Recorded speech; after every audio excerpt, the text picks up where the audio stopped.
So we've talked about the history of money. We've talked about the Forex market, the quotation system. We've talked about terminology, pips, lots, all of that stuff. Now it's time to look at brokers so you can see which broker you want to open an account with so we can start playing around with things. So what exactly is a broker? We've talked about that. A broker is going to be the entity that facilitates the execution of your order, right? And what is an order? An order is just your instruction to buy or sell something. So whenever you're going to be buying or selling something, you're going to be sending an order, and there's different order types, which we're going to be looking at later when we look at the platforms. Yeah, that's what your broker's job is to do, is to receive your order and execute it for you. Now, how do you choose a broker? Because there's hundreds and there's too many brokers out there, okay? Well, first of all, what do you want in a broker, okay? Number one thing is you want your broker to be regulated. What that means is you want a broker that has oversight.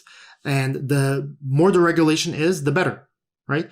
Some brokers are not regulated at all, and they can do some pretty shady stuff, and they can go bust at any time, okay? So you don't want that. Again, you also want transparency. So you want a broker that tells you what's going on.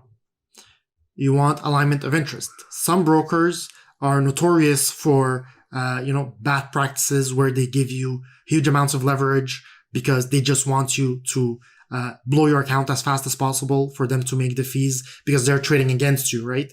They're taking opposite positions. So you want to make sure that your interests are somewhat aligned. Some others, situations, brokers do take the other side of your trade, but they hedge themselves, so they're not really doing that.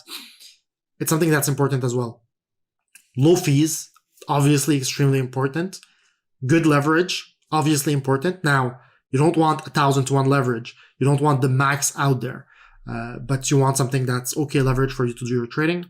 You want a good platform, also very important. So most brokers actually offer MetaTrader 4 and, the common platform there, which is the one we're going to be using.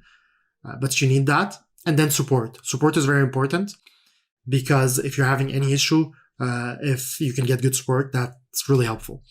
Now, all that being said, what I'm going to be doing in the next lecture, I'm going to be showing you in the next few lectures, showing you which broker I would recommend.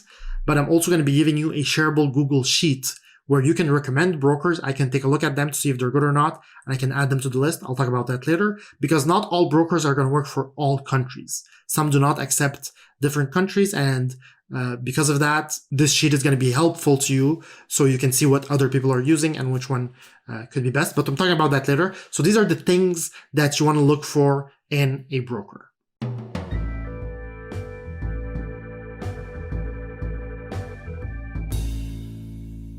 So when we're talking about brokers, you're going to see that there's two types of brokers. There's A-book brokers and there's B-book brokers.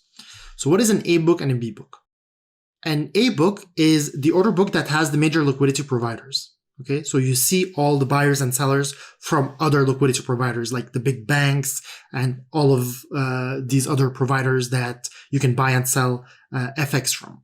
Okay, when a broker is using this book, so the A-book, he is sending your order to be executed with one of those liquidity providers. So it's like the stock market in type of a way. There's orders from other people, there's an order book, and your broker just reroutes your order to buy or sell from one of these other, venues. This is the order book used by ECN brokers, which, this is more recent. We've seen ECN brokers more recent than before. It's a more recent occurrence that we see ECN brokers. And usually what they're going to do is there's going to be this order book. They're going to reroute your order and they're going to charge a commission because of doing that. Exactly in the same way that stockbrokers do. Now, the most common one that you're going to find is going to be B-book brokers, which these ones, their order book is an in-house order book. The buys and sells, they're not getting them from other liquidity provider. They actually generate these orders. So this order book. So when a broker is using this order book, he is taking the other side of your trade, right? Meaning if you're buying, he's selling it to you. He's taking the opposite side. He's betting the opposite direction of what you're betting. Now, for him to make money, he has a spread, right? the difference between the bid and ask, which we talked about. And this is how he makes his money, because you might buy, so he sells to you, but somebody else is simultaneously selling, so he buys from them at a lower price. And he is making the spread, the difference between the bid and ask.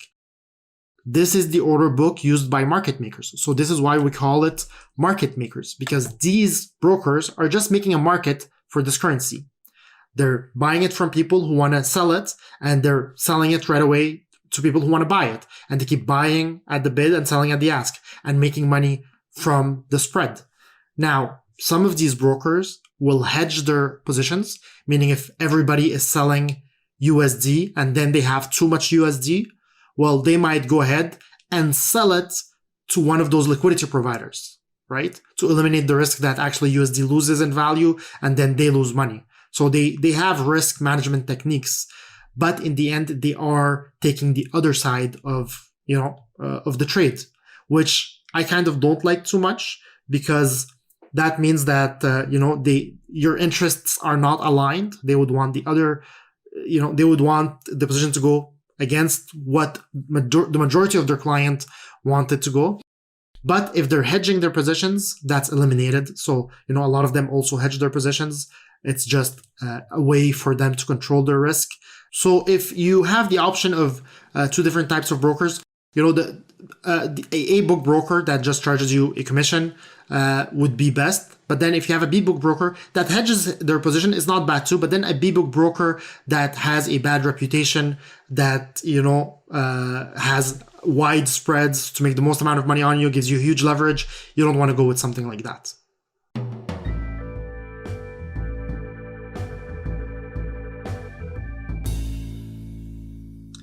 Okay, so we've said that you have brokers that use an A book and brokers that use a B book.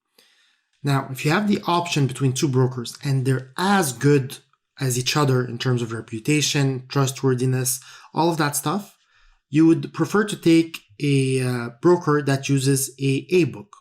Why? Because there's no true conflict of interest. There might be, but a little bit less. So if you're looking at a broker like IC Markets, okay, this would be a true ECN broker. And you see here, they say they're an ECN broker, so you know that they're using a book. And because of that, you see that the spread that they have is often zero. And this is a very high leverage, you shouldn't need as much, but they offer that to you. But their spreads is very small. Now, why is their spread small? Because they're not artificially creating a large spread to make commission. They just don't charge you a spread. They route your orders to, a lot of liquidity providers. So you send your orders, and where there is these orders, there's other orders from banks, HFTs, dark pools, and you can execute against them. And they charge you a small commission. So that's how they make their money, right? Now, I'm going to talk about this broker and the broker I recommend in the next lecture, but this would be an ECN broker. Now, you can have something else, like let's say Oanda, which is not a ECN broker, okay? So they actually have a wider spread. And you see, if I look at USD CAD, so if I want to sell this, I can sell it at 1.33479.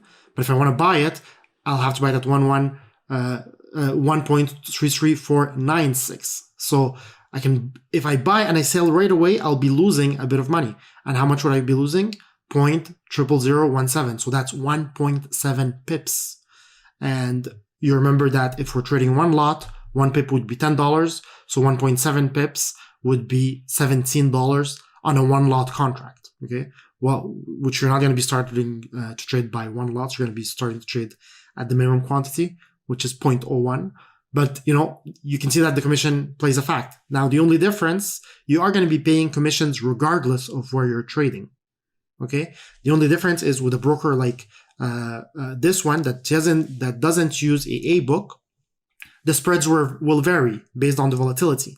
Because when he's buying from you or selling to you, most often what they're going to do is they're going to hedge their position. They're going to go into other liquidity providers and get that position at a better cost to them. And the difference between what they sold it at to you and what they were able to buy it at is going to be their commission, their profits.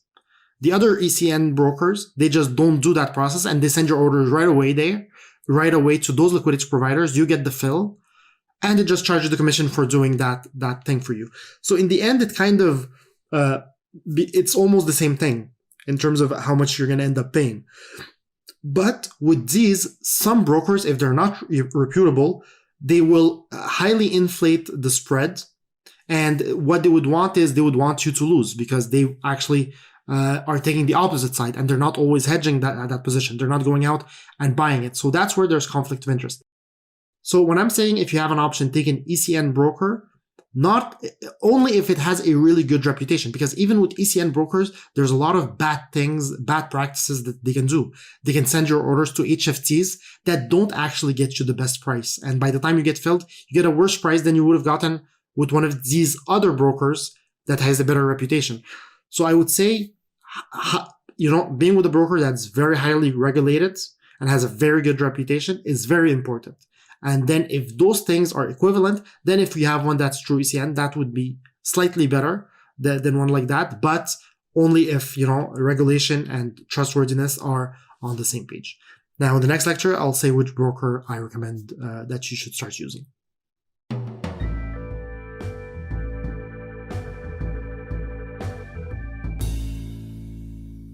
Okay, so which broker do I recommend that you use?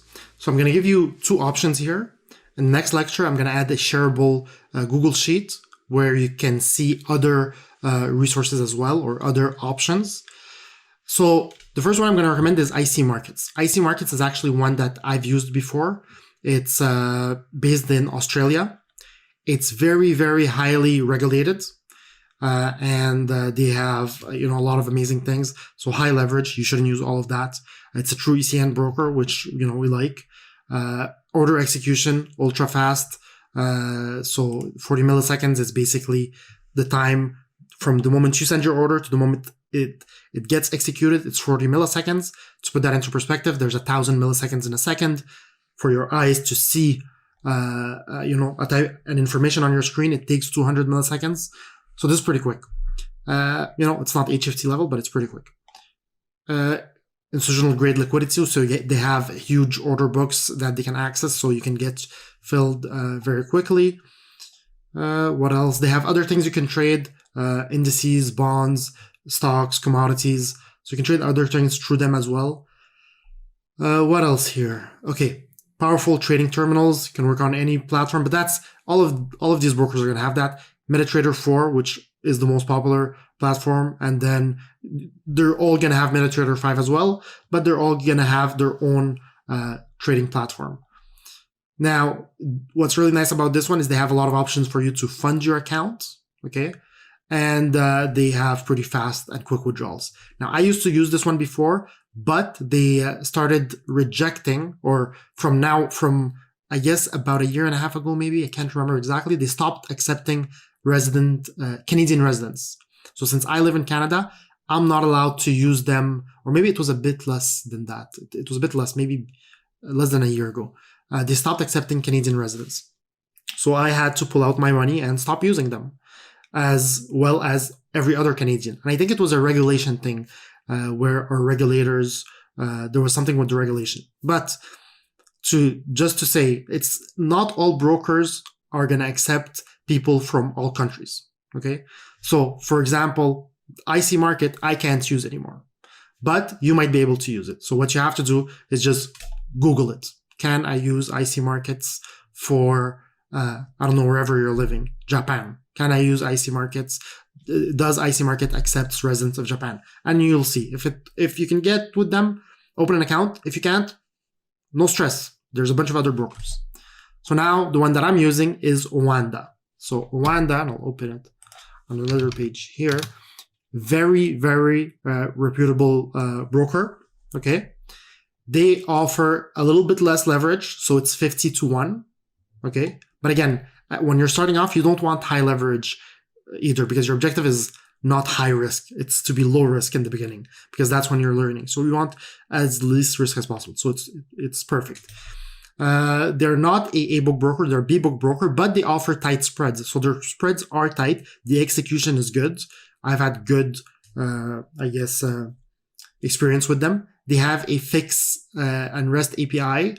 Those are APIs if you're automating something, if you're doing something automated, which I'll be making courses on that at one point. You also have access to CFDs, so trading other products, you can do that. You can transfer funds through your bank account or through PayPal. And the thing I like the most about them is their customer support. Okay, if there's anything, you get a dedicated person that's responsible for your account.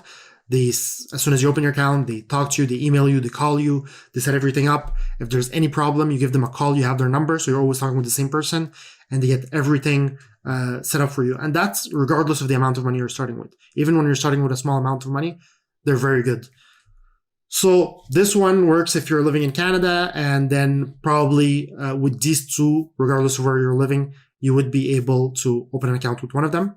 In the next lecture, I'll have some more resources in case one of these doesn't work for you, or in case you just want something completely different.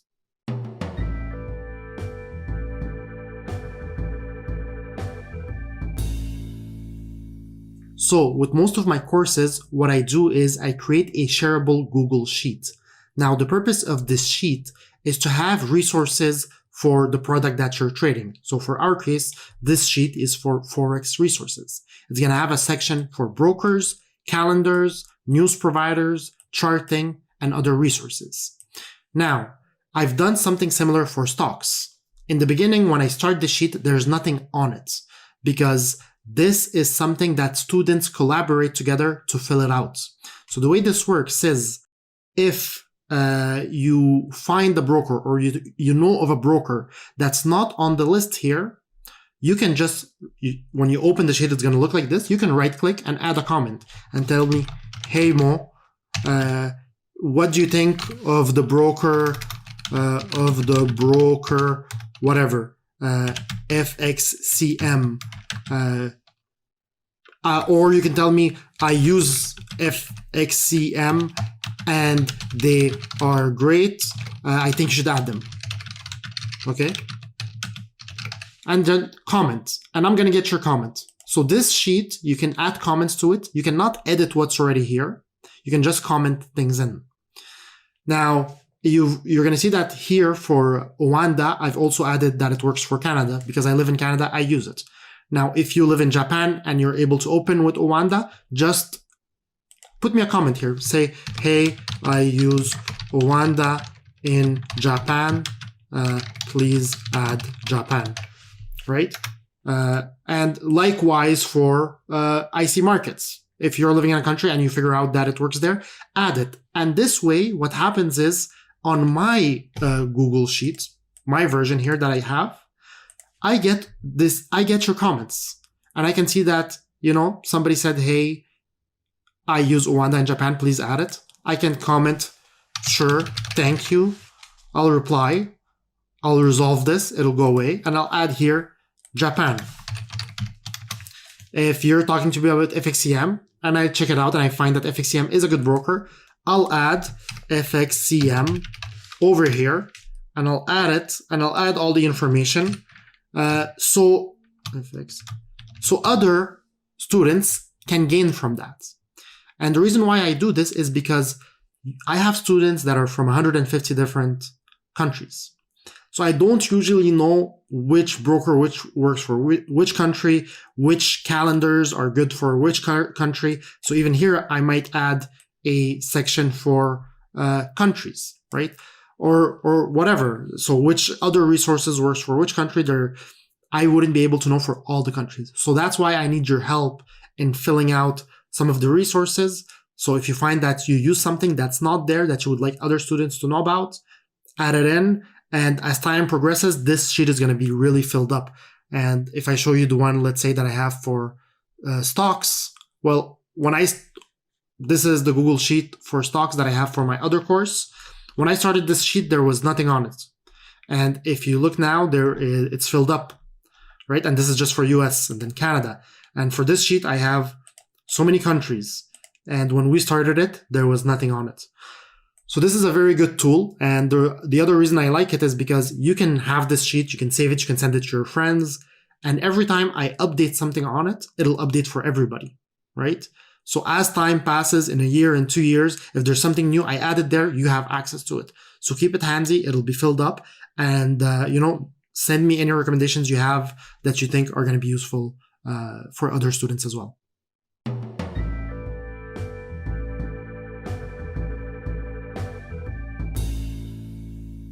Okay, so what I want you to do now is go ahead and decide on which broker you want to use and open an account with one of them. Now, when you go to open your account, you're going to have the option to open a live account or just a practice account. Now, I recommend you start with a practice account, so it's a simulation account. You could also open a live account, but just to use the simulator if you want.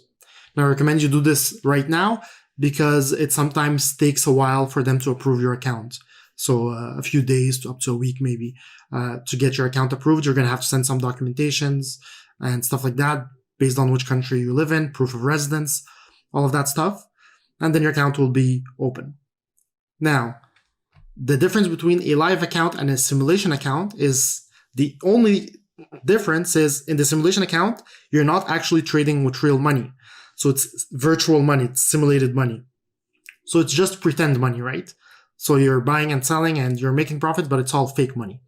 It's important that you start with a simulation account because you're going to be making a bunch of mistakes in the beginning. You're learning, right? It's like if you're learning to play soccer, you're not going to go on the field on your first day. You're going to be practicing and playing with other people and getting better. And then when you're ready, you're going to go on the field. So you have to start with a practice account. Okay. So make sure you start with a practice account. And later on, once we go over trading and all of that stuff, only when you're making profits, and we're going to have a sheet to record your historical trades, only when you see that you're profitable and you're confident, then you go to a live account. And even when you go to a live account, you're going to start off small. So make sure you're able to reproduce the same results that you did in the simulation account in the live account, because when you go live, then psychology kicks in, emotions kick in, a bunch of things, even trade executions are sometimes a bit different. So even when you go live with a small amount of money. You make sure you're generating good results, good profits, and only then do you start scaling up and put bigger amounts in. And this is the professional way of doing it, right? Even me, you see here, I have this account here. This is my Mo test account 4. This is one of my 4. I have practice account, tests accounts, different brokers. Because whenever I test something new, a new strategy and something new that I'm doing, I test that out first, even though I've been doing this for like 10 years now. So, if you're starting off, then for sure you should start off with a practice account. Make sure you do that.